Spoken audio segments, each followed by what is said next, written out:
ana xew wa in tuti'uhu tahtadu laay ji sëñ bi subhaanallah lii mu gën a nekk aw tagg sax ci wa innaka la ala xuluqin azim wallahi alazim lii yàlla wax fii ci Muhammad moo gën a rëy fuuf wa innaka la ala xuluqin azim maanaam su ngeen ko toppee moo xam ci jikko ja la jikko jam yoroon moo xam ci pas-pas bi mu yoroon la moo xam jëflante gëm daan jëflante ak ñam doon dundal moo xam ay yéefar lañ moo xam ay naafeq lañ moo xam ñu mën a doon tahtadu da ngeen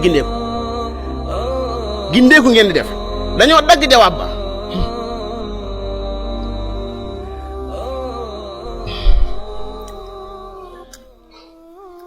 tahtaduuna la woon lim nekk jawaabu in ji moo tax ñu dagg ko maanaam dara daa jërut ci kaw suuf si ñàkk a topp Muhammad sallallahu alayhi wasallam Muhammad ab yonente bu ñëwaatoon ginnaaw moom lay topp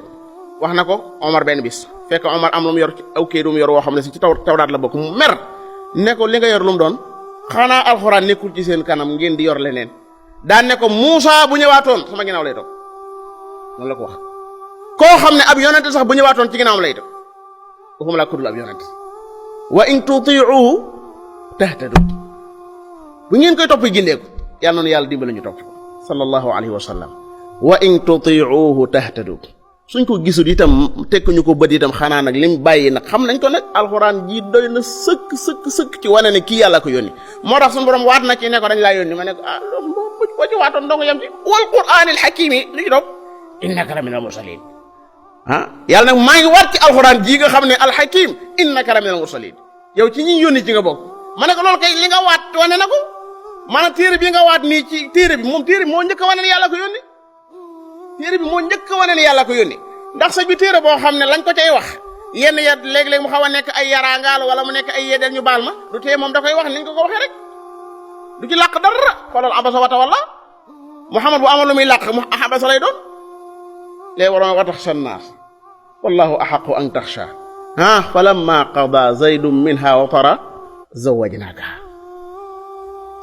wallahi ci alxuraan lima tuharrimu ma ahalla allahu lak afa allahu anka lima adinta lahum da ngay yëg ne yàlla moo yónni Muhammad ndax téere bi ci bopp li ci nekk ci loo xam ne ci moom lay wax te mu ci waxee noo xam ne bu fekkoon ne keneen la wax dëgg yàlla koy laq saxaaba yi itam noonu